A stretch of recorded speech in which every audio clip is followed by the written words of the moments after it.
sew about 10 years ago and I stumbled through it. I learned like 99% of the way on my own, and I really wished that I had somebody that I could call or FaceTime or text who was kind of on my same vibe, right? Like, I don't need to be making ball gowns or go to fashion school or anything like that. I just want to sew cute things, make some stuff for my wardrobe, and have a little bit of fun. And it was quite a struggle for many years. So now I'm here to be your sewing bestie and answer all your questions that you have. So today I have a billion questions, more like 50, that were submitted on my Instagram stories that beginner sewists have asked me. So I'm going to rapid fire through as many as possible and hopefully give you a bit more confidence to start your sewing journey. I really am going to try to answer them somewhat quickly because I'm a yapper and I will talk forever if I don't edit myself. So that is my goal today, to keep this concise. Okay, first questions. There's a couple that are kind of along the same lines. I don't have a sewing machine, but I would love to start sewing. How do I start? Where do I start? How to feel confident starting? I have so many project ideas, but I have trouble getting started.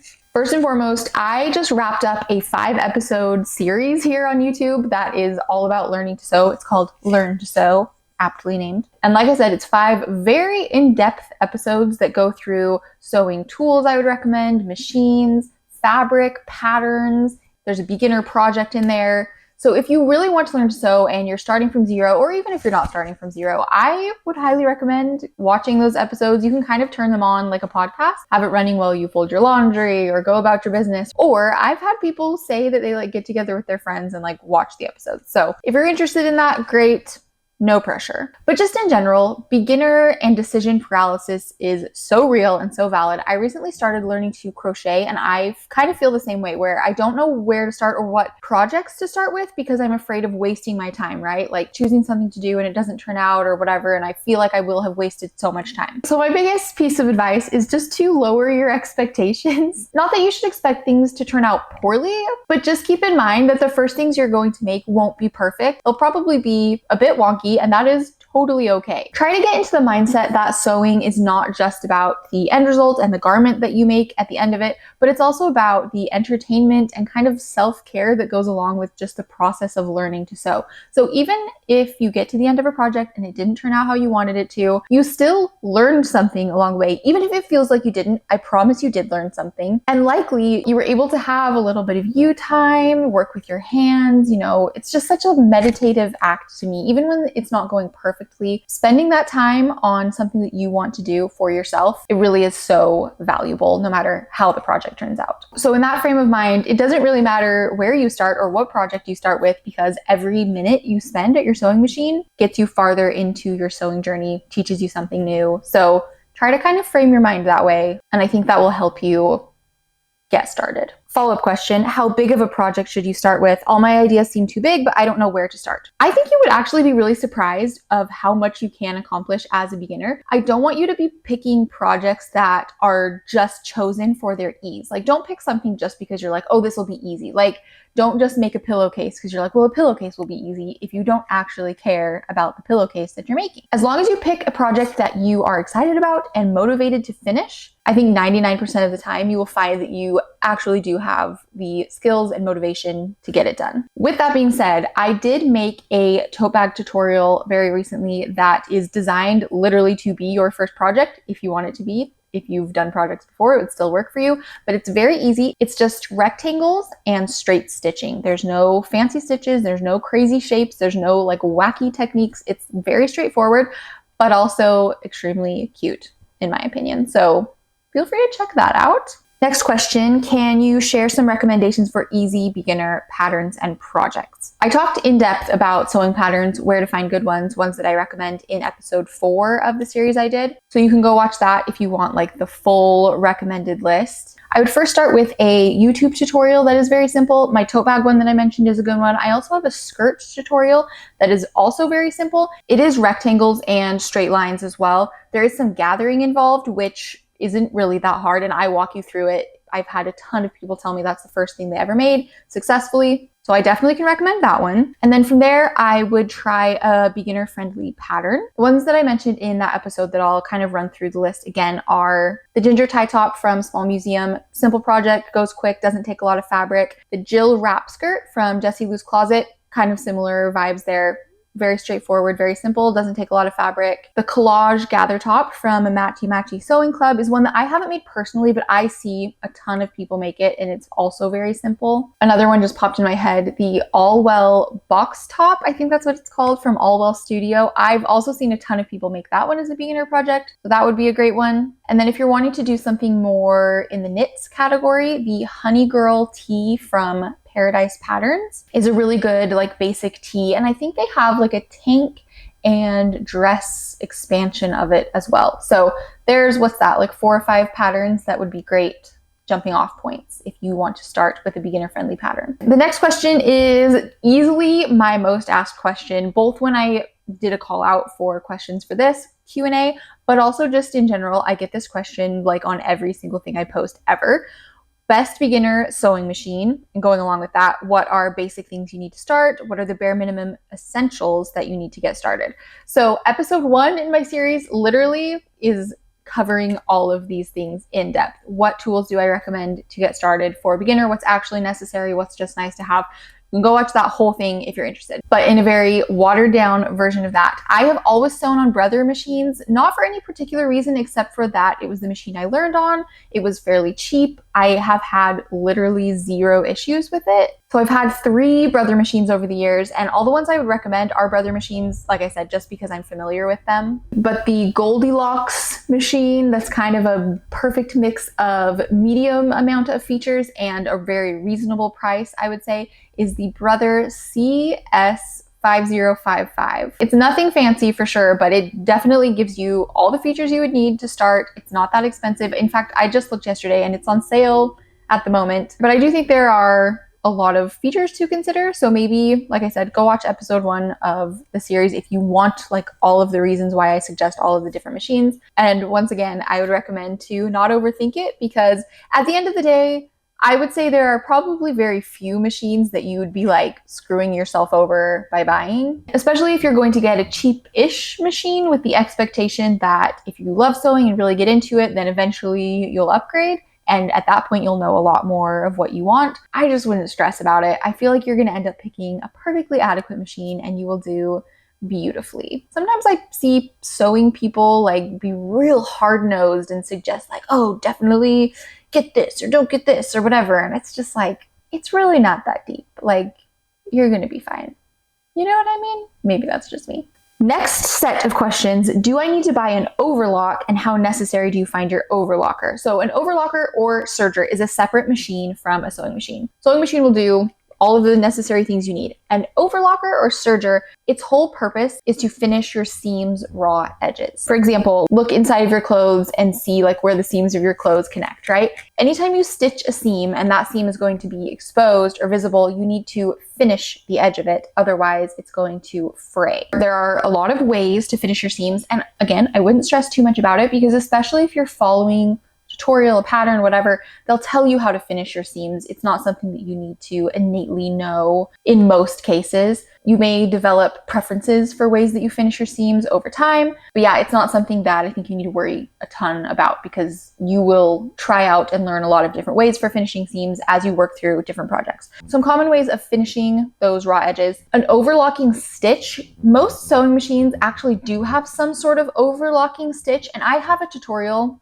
that shows how to do that sort of stitch on a regular machine. There's an overlocking stitch or a zigzag stitch that your machine does that can kind of seal off those raw edges so that they don't fray anymore. So you definitely can just use your machine for that. A serger or overlocker is like an expert at an overlocking stitch. And so it's a nice thing to have, and it saves a lot of time. It's a lot quicker and neater with overlocking stitches, but it isn't necessary. I use mine all the time, but I also sew all the time. And sergers are generally more expensive than regular machines too. So it's not something that you need to splurge the money on, especially as a beginner. I would say stick with your machine, and then maybe a few months or years or whatever down the road, once you are like addicted to sewing, which may possibly happen, then it would be like a fun special thing to reward yourself with. You can also finish raw edges with a French seam, which is a method that encloses the raw edge within a seam allowance. You can kind of Google that or see pictures of that if you're interested. But yeah, there are a lot of ways to finish seams. You do not have to have an overlocker,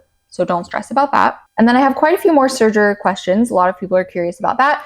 tips on how to make clothes without a serger, what kind of stitches and settings, how to properly overlock with a zigzag stitch. My edges get all weirdly curled up. What are ideal specs for zigzag stitch when used in place of serging? So again, I have that video that is a more in-depth walkthrough of using your normal machine for an overlocking stitch or a zigzag stitch to finish those raw edges. But as a brief overview, one thing that I really think you need to understand about using your machine for finishing edges is that it's not going to be beautiful or perfect the way that a serger would be. In my experience, those zigzag or overlocking stitches are probably going to look a little bit wonky at least. And yeah, sometimes the edges will kind of curl under of the zigzag stitch, but the most important thing is that the stitch is secure. There's no fraying happened. It's like sealed off nicely.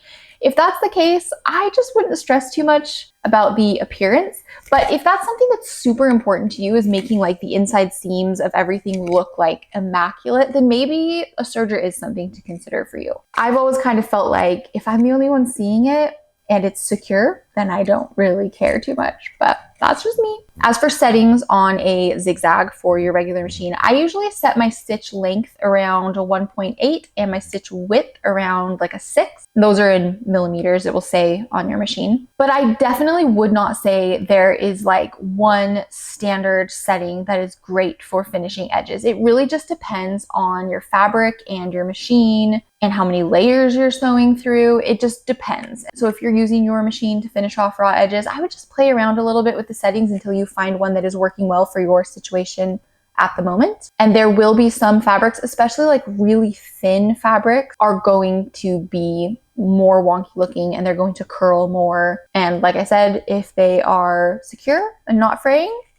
then you're good, you're golden. Couple more serger questions. Should I only be serging things that are clothes, or should I use a serger for things like bags? You can use your serger on whatever the heck you want to. There's definitely no rule that sergers should only be used for clothes or one type of project. So use it for whatever you want to use it for. And then before you serge something, do you have to do a straight stitch on the sewing machine? Technically, yes. Any seam that you sew should first be done with your sewing machine, and then just the edges be finished with your serger or overlocking stitch or whatever you decide to do. Have I in the past just done my serger and not bothered to also straight stitch it? Because it does kind of feel like double stitching something. Like, why do you have to do it with your machine and do it with your serger? Or why do you have to do a straight stitch and an overlocking stitch? Why can't you just do the overlocking stitch? Because it connects the fabric and finishes the edge at the same time, right? So I've definitely done that before because that thought process makes sense to me. Technically, the straight stitch is just more secure, and you can kind of see when you pull at your stitch. If you pull at a normal straight stitch, you can't really see those stitches super well. I mean, if you pull really hard, you could, but if you're just pulling a normal amount, the way that a garment might get used, you can't really see those stitches because it's a pretty like tight stitch, right? Your fabric is sandwiched together. But if you pull at a serger stitch, you can see those threads more. So again, really up to you. It's your garment. If you're making it for yourself and you don't really care, I give you permission to do whatever the heck you want to do. But technically, you should secure your stitch by doing a straight stitch and overlocking that edge. Last serger question, I promise. How do you start and end on a serger so that the ends don't come undone? So it depends. If you're talking just about like a straight seam of something, the ends of that seam will get finished some other way, whether they're folded under in a hem or they're sewn over again and serged over again. The ends of that serge stitch are going to be finished off some other way. So for me, I just cut the ends of that serged stitch off, and you don't need to worry about finishing them in that moment because, like I said, they will be closed off or finished in the construction of the project. But if you are talking about serging something in a loop, for example, if you are gathering a skirt in a big circle, right? And your serged stitch is going to start, go all the way around and come back through. The way that I do it is I start my serged edge anywhere in the circle. It doesn't matter where.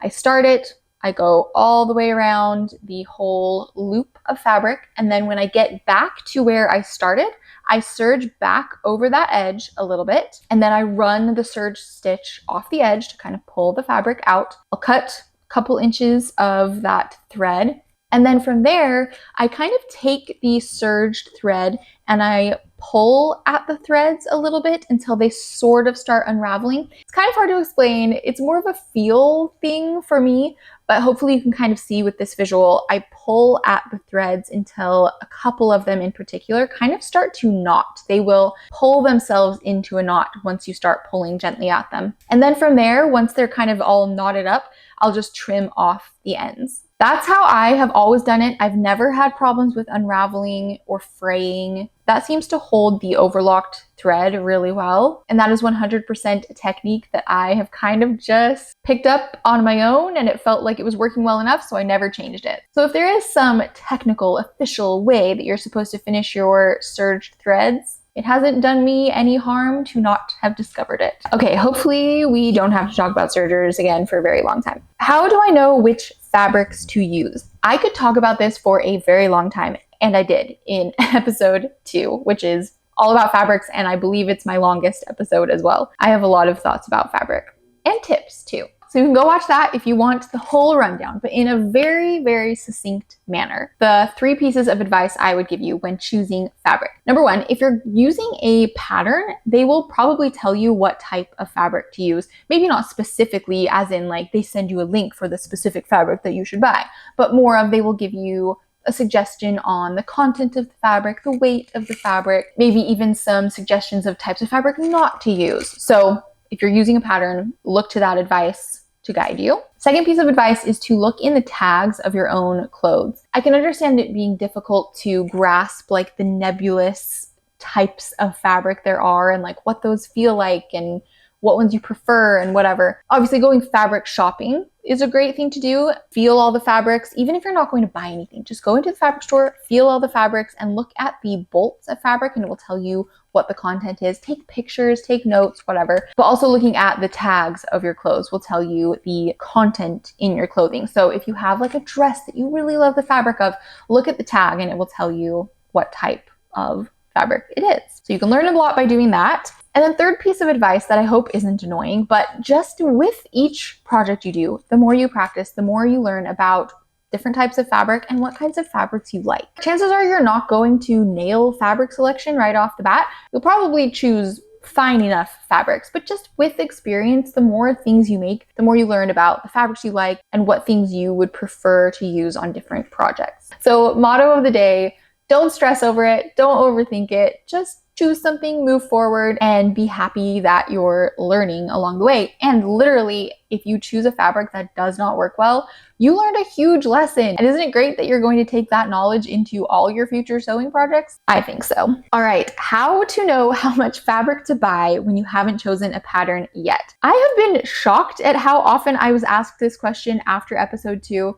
which is the episode all about fabric, or anytime I will post like a fabric haul of what fabric I've bought recently. Apparently, I shop for fabric like way differently than most people. So for me, I very, very rarely buy one specific fabric for one specific project, which if you do that, that sounds pretty nice. There is absolutely nothing wrong with that. And I kind of wish I could be you. But the way that I shop for fabric is I go fabric shopping, I find a bunch of cute stuff I like, I grab some of it, I put it in my stash. And then when I think of a project that I want to make, I open my closet and look at my stash and think, which fabric do I already have on hand that I could use this for? Maybe because when inspiration strikes, I literally want to make it that day and I don't want to go fabric shopping. So I kind of just keep a little mini fabric shop in my closet so that I can just get it done immediately. But anyway, the way I decide how much fabric to get is definitely not down to a science. In summary, I just guess. It is sort of an educated guess. There are different general amounts of fabric I would mentally plan for different types of clothing. So like for tops, for example, I probably use between like 1 to 2 yards of fabric for a top. For a pair of pants, I probably use like 3-ish yards, maybe like 2 to 4 yards for a pair of pants. For dresses, probably like 3 to 4 yards, depending on what the dress is going to be. And so when I come across a fabric I like, I do sort of think about how many projects I might be able to use it for and then calculate how many yards I should get because of that. For example, I got this white linen the other day that, in my opinion, is a very versatile fabric because I can make tops out of it, I can make dresses out of it, I can make pants out of it, I could make bags out of it. I could basically do whatever I wanted with it. So because of that, I got 8 yards. So no matter how that shakes up or how inspiration is going to strike me when I reach for it, I will be able to have several projects that I get out of that fabric. And then on the flip side of that, I got this really cute strawberry block print the other day that is definitely more of a statement fabric. Like, it's really cute, but I probably wouldn't want to use it for every type of fabric known to man. So I only got 3 yards of it because I know that will get me through probably at least one really great statement project, maybe 2. And then any leftover or scraps that I have, I know that I will be able to use probably in like a patchwork project or possibly like a bag. So I'm just not too worried about leftover or like not using it. I actually do churn through my fabric stash pretty well. There are very, very, very rare times where I will end up with a chunk of fabric that I just never seem to get rid of. So that's like generally how I buy fabric, which, like I said, apparently is not how most people do it. I think there's a lot of things like that I've discovered from being self-taught and kind of being in a bubble as well. The first like 7 or 8 years that I sewed, I really didn't even follow anybody else who sewed or have friends in real life that sewed. I was very much in my sewing bubble where I like Googled things and learned things on my own, and I think I might do some things a little bit wonky, but it works for me. So you have permission to do things however you want to do them as well. All right, best places to source affordable but unique fabrics.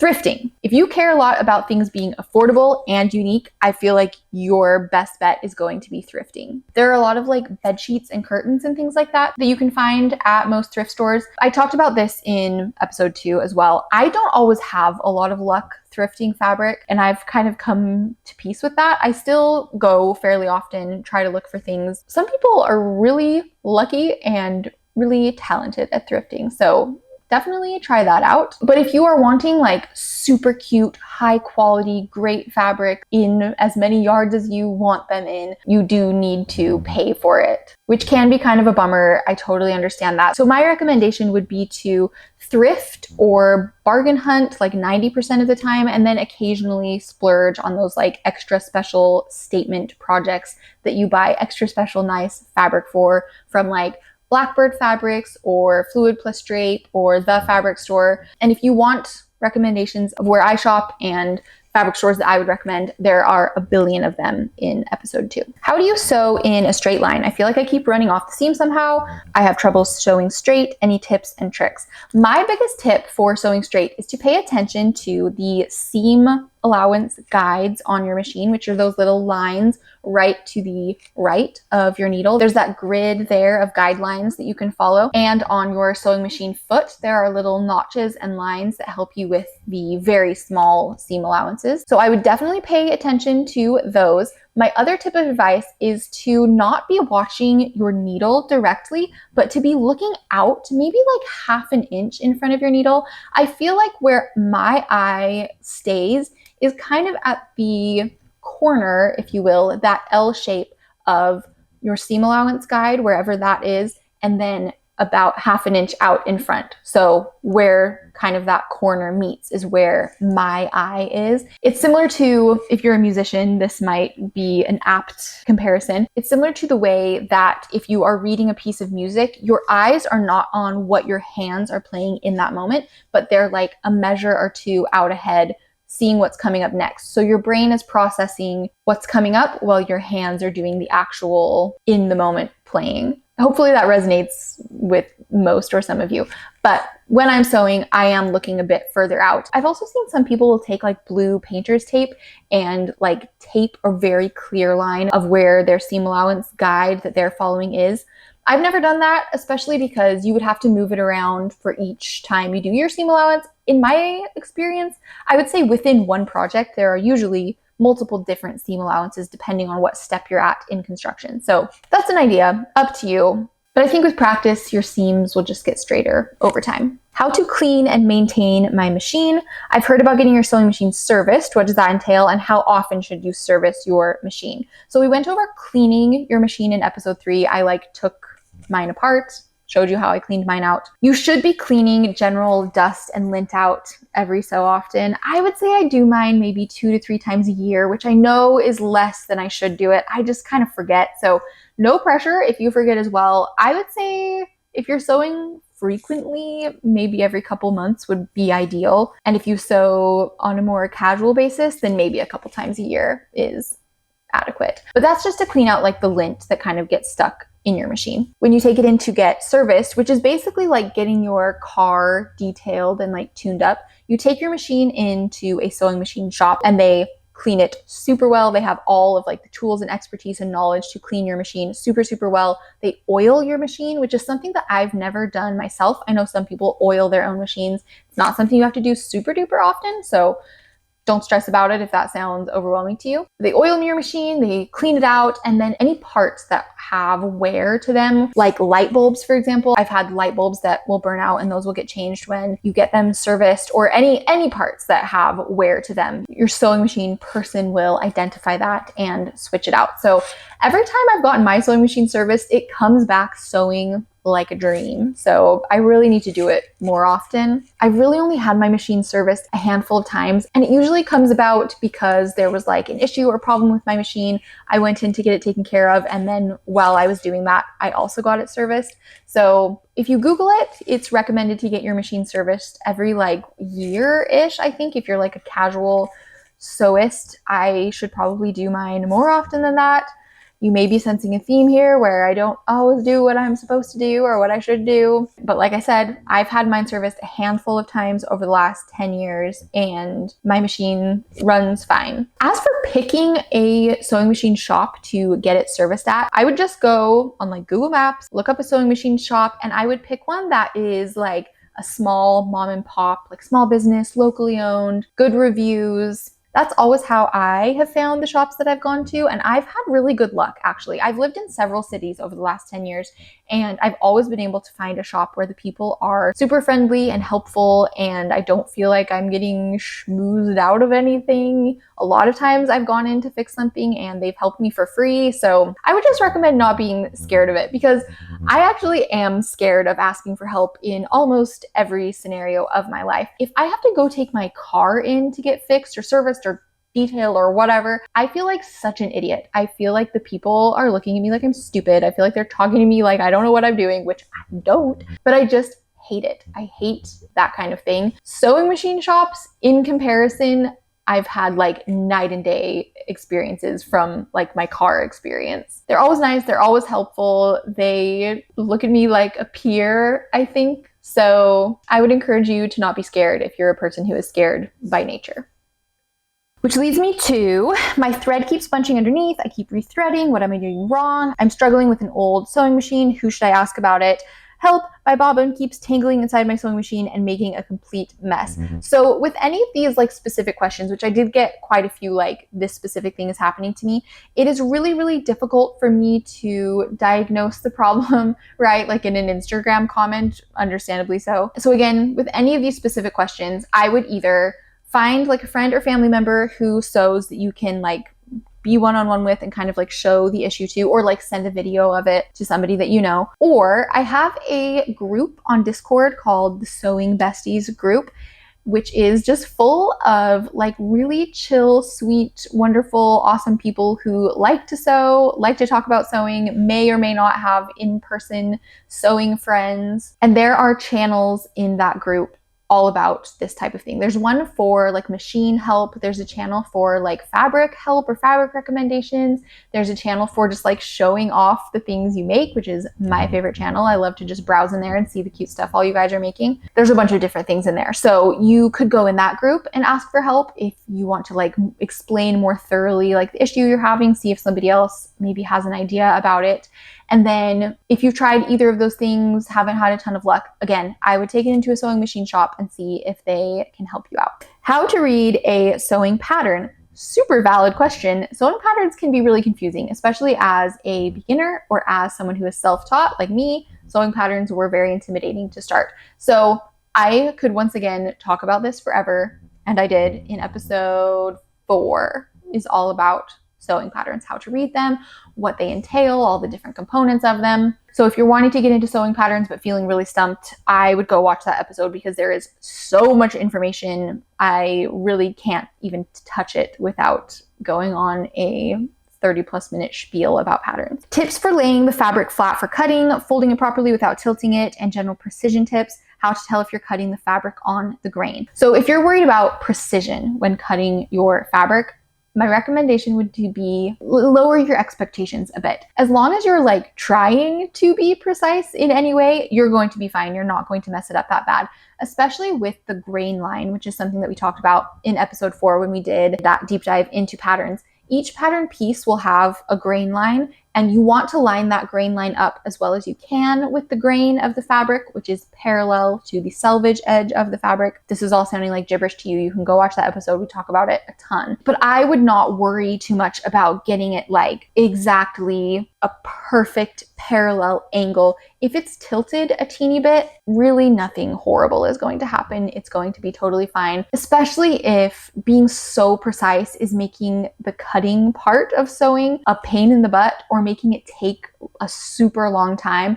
I would challenge you to kind of let some of that perfectionism go a little bit, because at the end of the day, if you care that much about it in the first place, doing a good enough job is absolutely good enough. With that being said, it's a good idea to iron your fabric beforehand. It doesn't have to be like perfectly wrinkle-free, but just like generally iron it, get out any like major creases. Pattern weights are something that I've found to be really helpful when cutting your fabric. The pattern weights that I have, I love so much, and I got them in a kit that came with like a projector that I used very briefly, but ended up not really loving. So I cannot find those pattern weights on their own.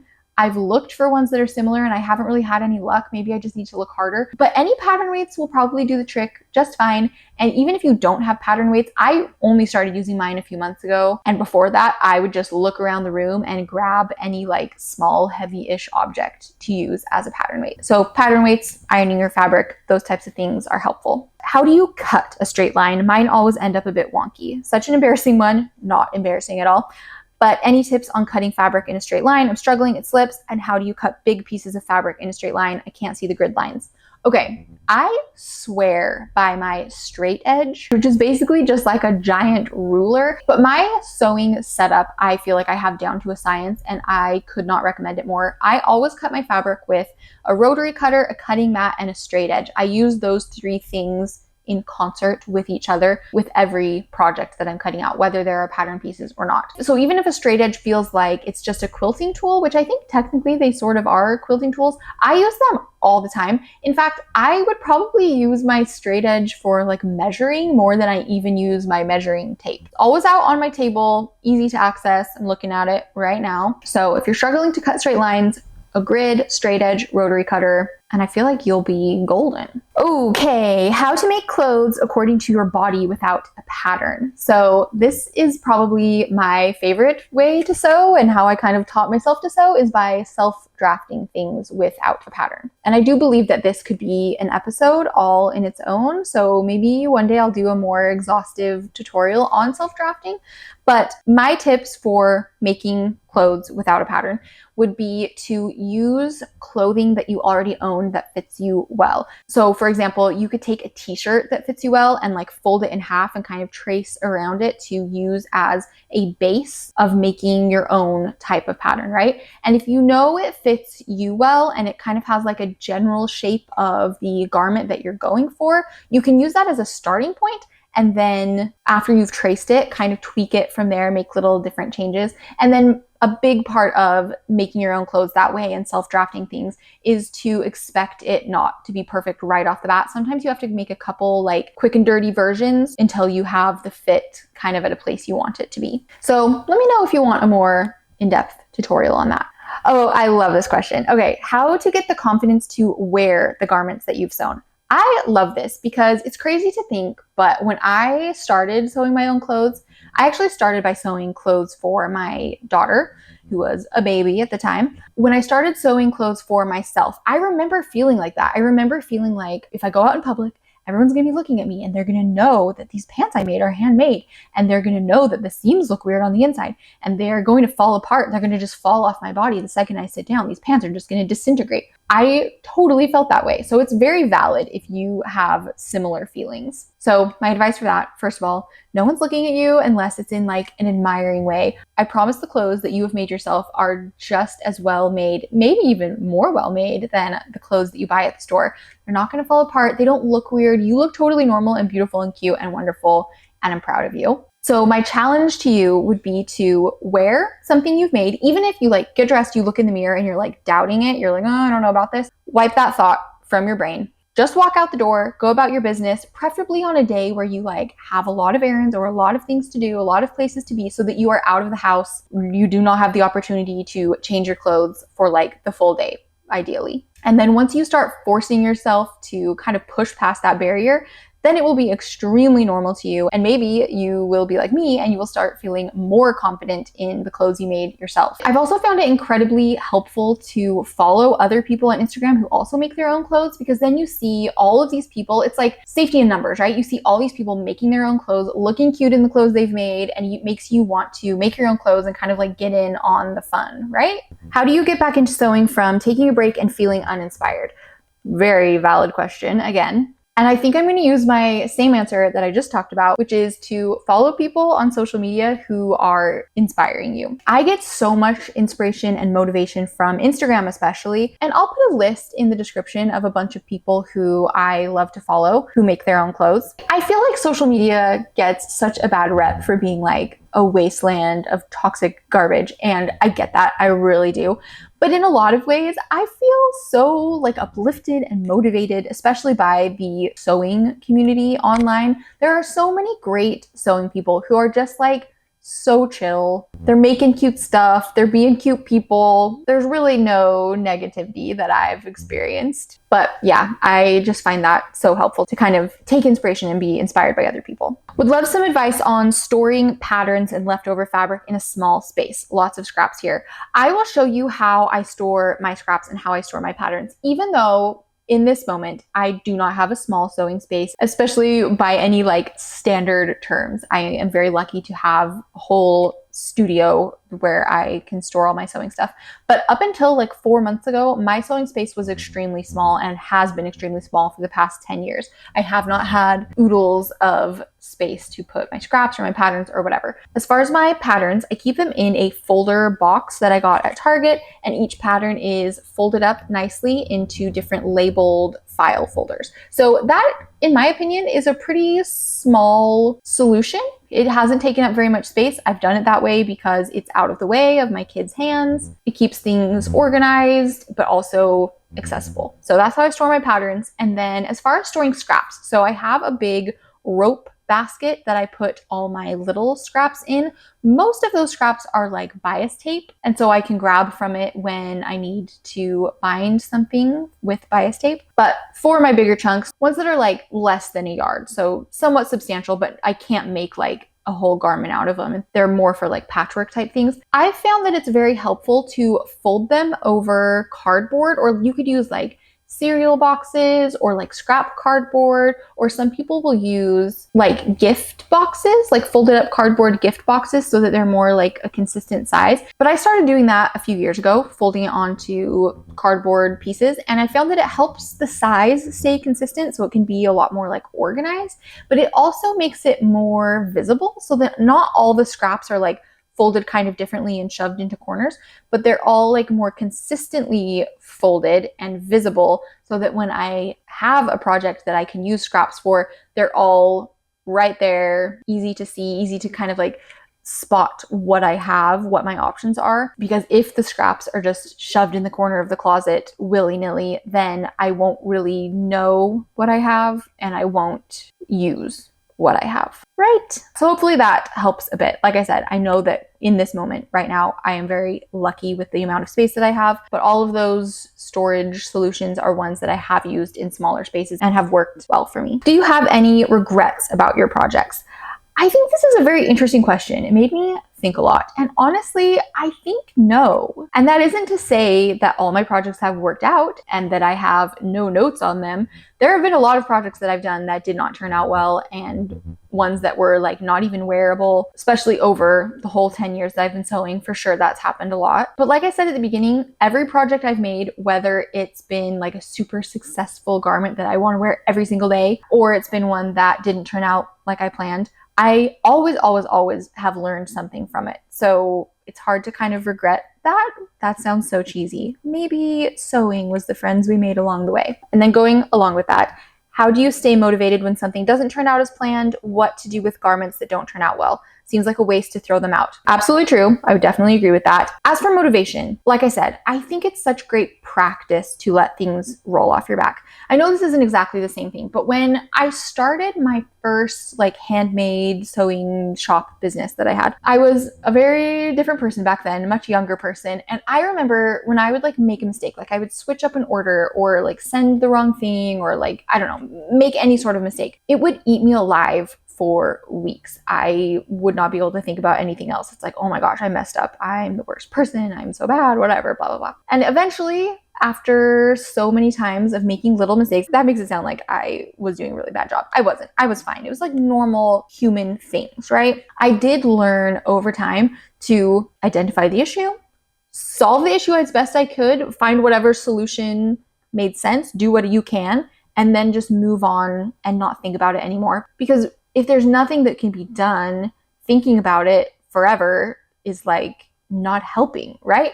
Obviously that's common sense, but it's so much harder in practice than it is to say it, right? And like I said, I used to be horrible at this, so I feel like I can pontificate a bit about it because I really am better at it now. So when a project doesn't go to plan, I really do feel like I'm at the stage where I can look at it, recognize, well, that kind of sucked. This isn't cute and I'm not going to wear it. And I can devise a plan for it, whether that is to cut it up and use it for scraps, whether there is something I can do about it, like some way I can change it or fix it, or if I just need to stick it in my closet for a bit and rinse my mind, not think about it, maybe for a few weeks or months or whatever, and then come back around to it eventually. Because I agree, we're not going to throw those things out.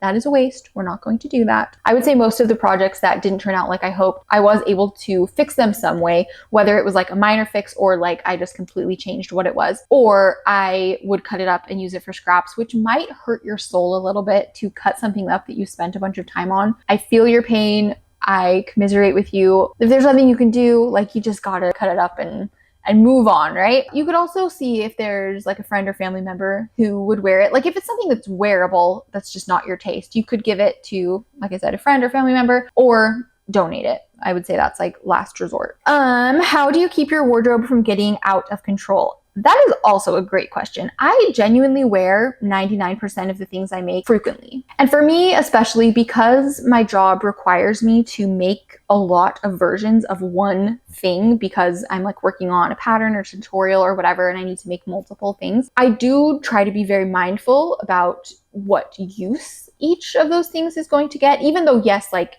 its purpose may be to learn something in that moment. Like it is still a garment at the end of the day and I want it to have a use. I don't want it to just be made and then be like, oh, well, I learned something and then throw it away or whatever. I would not do that. Either I know that I will get a use out of it, or like I'll tweak different versions just a little bit so that they provide different use for me, or I have friends and family members that I make things for specifically. Like this last pattern that I just did, that one had quite a few hacks. I had to film multiple tutorials and do lots of different iterations of it. And so for that one in particular, I called my sister during the drafting process and had her pick out like specific fabrics that she liked. And she talked to me about like what versions she would like, what size she is, all of that stuff, so that I made a few of those dresses specifically for her and then sent them to her afterward. That's maybe more of a specific situation just for me in the way that I need to sew things. But in general, for the casual sewist, I don't think you're really in too much danger of your wardrobe getting out of control, mostly because of just the amount of time that it takes to make anything. I would say typically you'll be making like maybe 1 to 2 things a month max. on like a regular basis. I don't know, unless you go through like a spurt of like sewing madness, which has definitely happened to me. And so in that case, I feel like you're going to be fine, especially since like I remember years ago when I felt like every time I made a Target run, I needed a new t-shirt, or every time someone posted a cute link for something, I needed to buy it and also own it. And sewing has cured so much of that for me, because when I see something I like, my initial thought is like, I wonder if I could make that, or I wonder if I could make something similar to that, but better in this way because I could tweak this or make this different or whatever, right? And so when I'm inspired to make something, like when I get an idea to make something, I add it to my list, which is like a huge long to-do list, and it's going to take me a while to get through any of those things. So it's not the same as that fast fashion mindset where it's like you think of something you want and then you buy it, right? And it's like a done deal. You think about something you want and then you add it to your list, and then you go on Pinterest to get inspiration, and then you find a pattern for it, and then you spend all the time making it, and then you have it, right? Like it's a whole long process. So that in and of itself slows you down a ton and makes you really think about, do I really want this? Do I really want to spend all my time on this? And so chances are you're not going to end up over consuming in a like super negative way, right? How do you continue with a project when you're not motivated? In my opinion, if you're working on a project and you're struggling to find motivation, I think you can just stop. You can set it aside. I'd put it away in your closet for maybe a couple weeks, maybe a couple months. And if you want to get back to it, you will, and you'll finish it. And if you don't want to get back to it, and you never do, you can just cut it up and use it for scraps or patchwork, or you can cut new pattern pieces from it and make something else. I don't really believe in forcing yourself to finish something just because of the time you've already put into it. Do you ever get so angry with the machine / breaking thread, etc., that you want to scream? Fair. So fair if you feel that way. In my opinion, your sewing machine is kind of like a friend, right? Maybe even a friend who speaks a different language. And the more time you spend with it, the more you learn about it, the more you learn its different moods and mood swings, and the more you can decipher what the issues are. So as a beginner, especially when you're first starting out, don't expect to just always innately know what you should be doing, what the problem is, what's going on with your machine. Over time, you will become fluent and you will form a bond, right, with your machine where you will have so much more understanding with what is going on. And you just can't really rush that. So if in the process of learning to speak the language of your machine, you are feeling frustrated, you want to scream into a pillow, all that stuff, that is totally fair. Take breaks when you can and just try to remember that every minute you spend with your machine is teaching you something, even the minutes when you want to throw it through a window. Reach out for help with either family or friends that you have, that Discord group that I mentioned, or taking your machine in to get looked at. So you can walk away. It's kind of like when you have a baby. If your baby's just crying and there's nothing that you can figure out, like there's no solution, just like set the baby down and walk away for a few minutes, and the baby's gonna be okay in its crib. Nothing bad's gonna happen. Just like leave the situation for a few minutes, get your emotions a little bit more under control, and then come back to the situation. Your machine is a baby that is screaming at you, and sometimes you need to scream as well, and that's okay. Last question, best path to go from zero to making your own patterns, a dream. Is it necessary to go to fashion schools to make a business out of it? So I get a lot of questions about the business side of things and about how I've become a pattern designer and how I have made sewing in general my full-time job. And so I've been considering doing kind of one of these chat sessions, but specifically about the business side of things and like pattern making and just like fashion design stuff in general, because in short, no, I don't think you need to go to fashion school if you want to do something like this. I certainly didn't. Like I said, I'm extremely self-taught. I have, since the beginning of my journey, taken some courses that have helped me with different aspects of the job that I have right now. And I do feel like I have a lot of resources to steer people toward and advice to give and tips and whatever, especially since, yes, this is what I'm doing right now, but I also have in the past had a different business that was revolved around sewing, that was like a made to order clothing sewing business. And I have worked in like the outside corporate world of like marketing and whatnot. So I do feel like I have some advice to give if people are interested in that. So I'm considering it. Let me know what you think if you would be interested in a separate video just about that, because that's another thing that I really can't touch on too much without it going on forever. So yeah, I'm thinking about it. So that is all of the questions that we have time for today. Hopefully it was insightful and gave you some confidence to continue or start your sewing journey. I love converting someone to sewing. And feel free to subscribe if you want in on all the fun stuff that I'm planning. I literally have a list a mile long of tutorial ideas and video ideas and just fun stuff that I'm going to be doing over the next forever. Literally, my list is so long, I don't know how I'll ever get through it, especially because I think of 10 more ideas every single day. But I love you guys and I'm proud of you, and I'm excited for all of the fun stuff you're gonna sew. Tag me literally whenever. I love seeing the things you make and proud of you guys.